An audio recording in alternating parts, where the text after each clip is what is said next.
There's a silent mystery that many have witnessed, but few truly understand.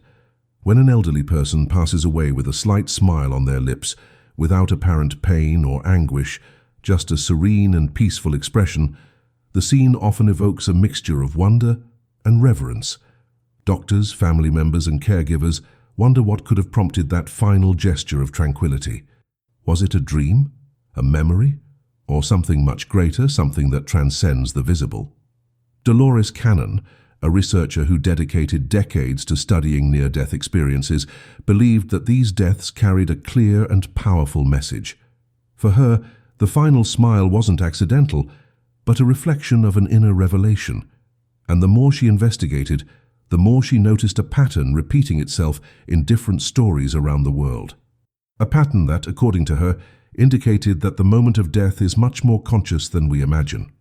In her accounts, Dolores gathered testimonies from people who underwent deep regressions, accessing memories beyond the present time. Many reported moments before death with extreme clarity, feeling a peace they had never felt in life. According to her, older folks with a greater acceptance of the end, who had lived with purpose or who had rediscovered meaning in their later years, seemed to cross this threshold much more smoothly. The smile then became a reflection of this surrender, not just physical but spiritual. If you've ever witnessed or heard about someone who passed away smiling, perhaps this story will bring you some answers. And if this kind of content sparks your curiosity, please subscribe to the channel and give us a thumbs up. That helps us to keep sharing topics that deserve to be discussed with respect, empathy, and depth, especially with those who value time, life, and what comes after it. What surprised Dolores wasn't just the smile itself, but what it seemed to announce. In many of her studies, people in their final stages of life reported seeing loved ones, sensing welcoming presences, or hearing familiar voices moments before their last breath. These weren't delusions, according to her, but real perceptions of a dimension that our rational mind cannot process. This phenomenon, known among nurses as the quiet goodbye, revealed that many elderly people knew in advance that their time had come. And by accepting this with serenity, they allowed their body to shut down smoothly, like a candle being extinguished by the wind. There was no resistance, just understanding. Dolores maintained that the soul's knowledge of its journey gave the elderly person this final wisdom, often misunderstood by those left behind. She also reported that the smile was frequently preceded by a moment of profound silence, as if the soul itself paused everything around it to contemplate something greater. Some called it light, others called it reunion. There were those who said they had heard music, seen landscapes, felt absolute acceptance. In her records, Dolores said that these accounts were not rare, especially among people over 70, who had experienced losses, overcome challenges, and who had made peace with their own history. The smile, then, was a kind of final answer, as if to say, "Now I understand." While science still seeks physiological explanations for this phenomenon, the stories brought by Dolores Cannon point to something that goes beyond the body. The hidden message behind these smiles, according to her, is simple and profound. Death is not the end, but a lucid passage, perceived consciously by the soul. And for some, this moment is of such beauty that it's reflected on their very face. It's not about denying fear or pain, but about recognizing that there's a point where the soul takes command and guides the farewell with wisdom. Many healthcare professionals who witnessed these moments reported feeling a peace in the environment, a sensation difficult to describe. Dolores believed that in these instances the soul had already crossed the threshold and was just letting the body complete the process. The smile was the signal, the confirmation that on the other side there was something waiting, something good, familiar, and safe enough to make someone pass away in peace. But not everyone achieves this serene crossing. Dolores also talked about those who pass away with fear, confusion, or resistance. According to her, these feelings appear when life ends with deep emotional issues, unresolved grudges, or excessive attachment to material things.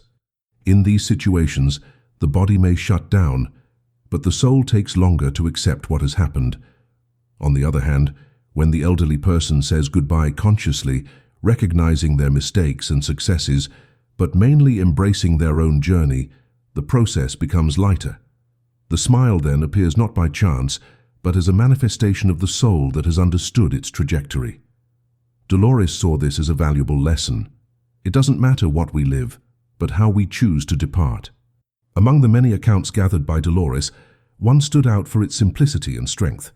It was that of a 92-year-old lady who spent her last days in a nursing home in rural Texas. Even in her weakened state, she asked to stay near the window, watching the sunset every afternoon. In her last moments, after a brief conversation with her granddaughter, she closed her eyes and smiled serenely. For Dolores, that gesture revealed that something had been completed. Not just a life that was ending, but a cycle that was recognized.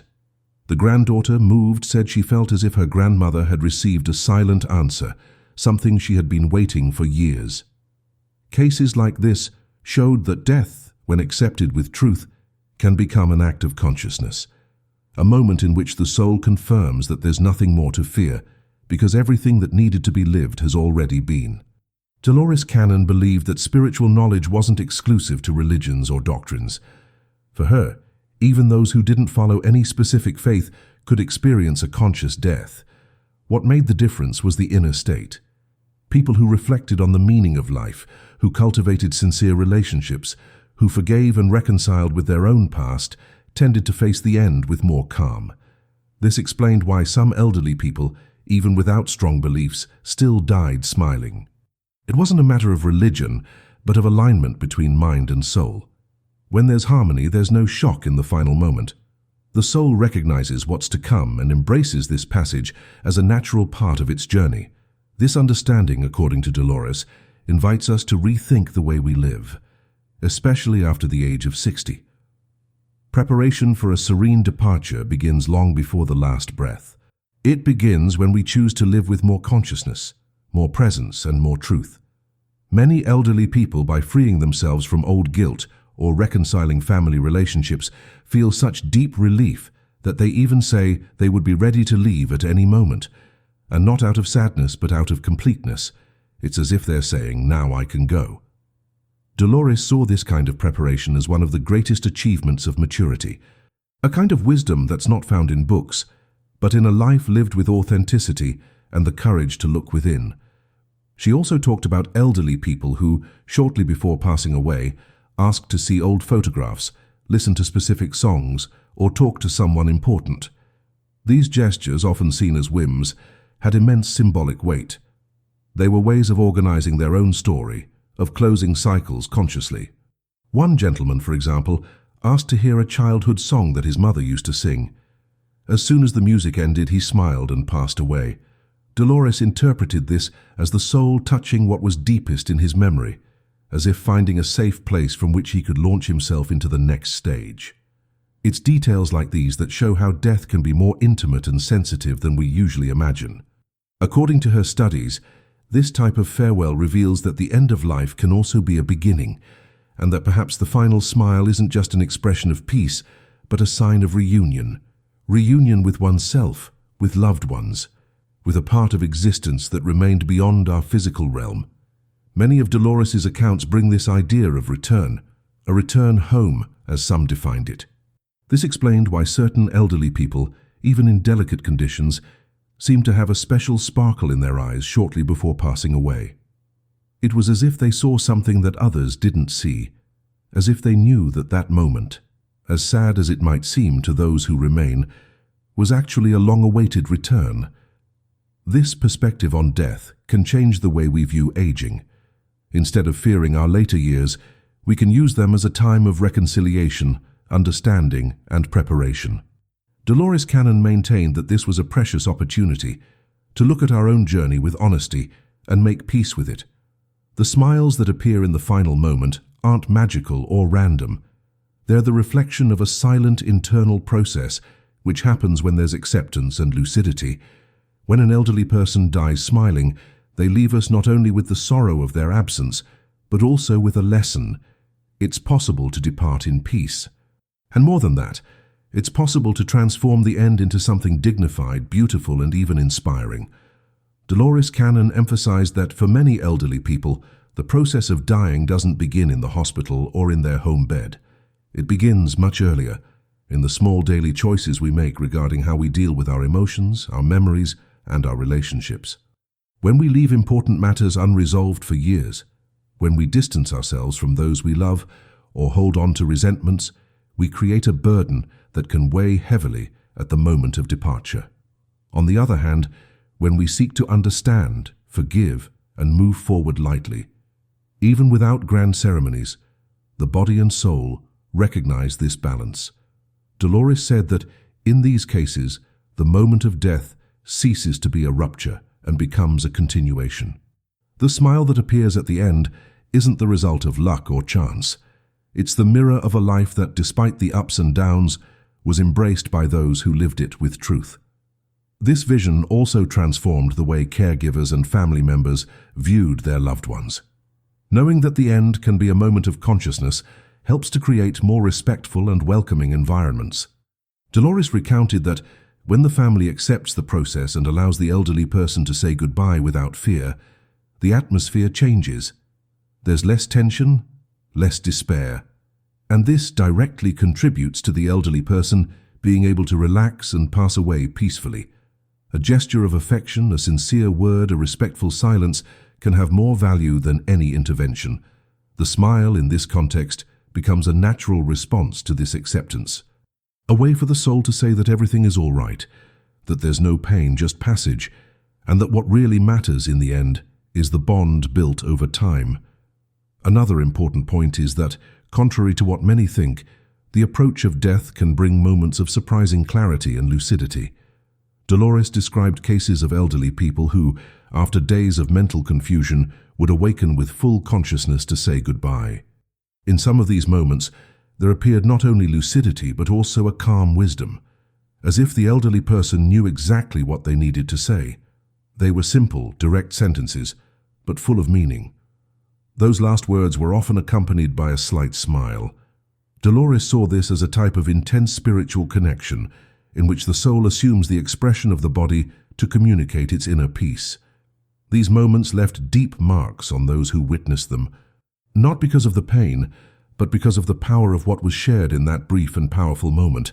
The experience of seeing someone pass away smiling also changes the way we deal with our own aging. Knowing that it's possible to reach the end with dignity and serenity inspires us to live the present better. Dolores reinforced this in her books and lectures. The way we face death begins long before it approaches. By cultivating good feelings, by keeping an open mind, and by valuing what really matters, we build a smoother path for what's to come. Many of the elderly people who smiled in their last moments weren't perfect, hadn't lived a life without mistakes. But they had above all made peace with themselves, and that peace, according to Dolores, was the true key to a light, human, and conscious farewell. She also warned about the value of listening to the elderly in their final days. When we give them space to talk, even if they seem to repeat stories or disconnected thoughts, we are helping the soul to organize its departure. Many final smiles came after long conversations, in which the elderly person seemed to relive important moments, reorganize memories, resignify old pains. It wasn't a waste of time. It was a silent ritual of preparation. Dolores encouraged family members not to interrupt this process, even if it seems tiring. Because for those who are leaving, that may be the last opportunity to free themselves from something that holds them back. And when that liberation happens, the body responds, sometimes with a sigh, sometimes with a smile, but always with truth. The final smile then begins to be understood as a message, a sign that says more than 1,000 words. Dolores Cannon said that when we observe this gesture carefully, we realize that it carries a serene message.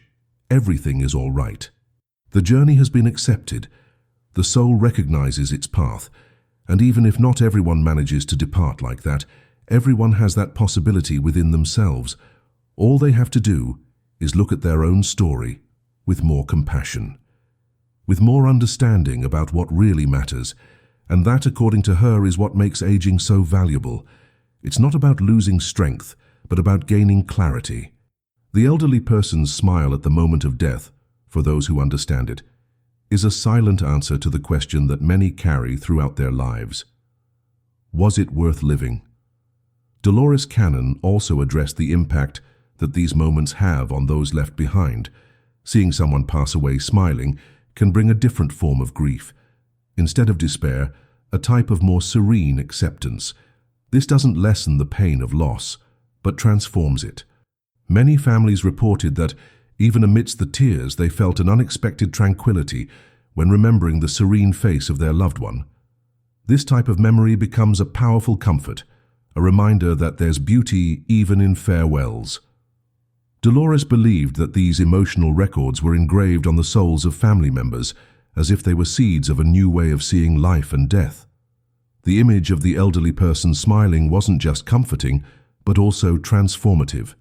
It was an invitation to live with more intention, more care, and more truth. She said that by understanding death as part of a larger cycle, we stop treating it as an enemy. This allows us to look at old age not as a period of loss, but as a stage of synthesis and depth. Dolores saw old age as a moment of spiritual power, where the soul has more freedom to express itself. Many elderly people, according to her studies, accessed a natural wisdom, which came not from books but from a life felt with attention. And that wisdom, even when silent, manifested itself in simple gestures. A calmer look, a forgiveness granted, a lingering embrace, a smile at the end. All of this was part of a process of reconnection with something greater. Death, in this context, ceased to be a tragedy and became a return. A firm step towards the unknown that for some reason was already familiar. In several interviews, Dolores commented that hearing these stories transformed her deeply. Instead of fearing her own end, she began to see it as a natural closing of a process that began long before birth. For her, everything in existence followed an intelligent rhythm, even if not immediately understood. The elderly person's smile on their deathbed was like a seal, a symbol that the journey made sense, even with its pains and failures. She said that when we understand this, we change the way we choose to live each day. We begin to give more value to sincere conversations, simple gestures, and silent reconciliations. Every choice begins to count, and even if the end is still inevitable, it no longer seems so frightening. Because if there's a chance to smile when departing, there's also a chance to live with more meaning. This perspective especially touched the elderly, who often carry silent fears about what their last moment will be like. Dolores sought to alleviate this fear with real examples, accounts of those who departed in peace, and of families who were able to witness these moments of serenity. She said that it wasn't necessary to make great changes to reach this state. It was enough to start looking at one's own story with more generosity. Recognize that making mistakes is part of it, that the pains carried for years can be embraced and released, and that it's never too late to make peace with life. Each small step in this direction, according to her, created internal space for the soul to prepare calmly. And when the time came, there would be no fear, just surrender, and perhaps a smile. In Dolores's eyes, the smile at the moment of death was like an answer that life gave to itself, a way of saying, it was difficult, but it was worth it. It was imperfect, but it was real. For her, this gesture had inestimable value because it showed that even in the face of the unknown, the soul could recognize a meaning. This inspired not only the elderly, but also the younger ones who began to reflect on their own way of living. After all, what are we building today that will allow us to depart lightly tomorrow? Dolores Cannon left this question as a legacy, a silent invitation for everyone at any age to cultivate a more lucid relationship with their own existence. And perhaps by doing this we can also smile at the end, not as a farewell but as a celebration of what we were. If this reflection has touched something in you, consider sharing this video with someone who values conversations like this. And if you're not already part of the channel, subscribe to follow other topics that help us live with more clarity and wisdom. Each story we tell here is a bridge between what we feel and what we can still discover together. And if there's one thing that final smiles teach us, it's that there's always time to rediscover meaning, even in the last moments. Dolores Cannon believed in this, and perhaps by listening to these stories carefully, we can begin to believe it too. After all, understanding death isn't about pushing away fear, but recognizing that until the end, life continues to offer us new ways of understanding what really matters.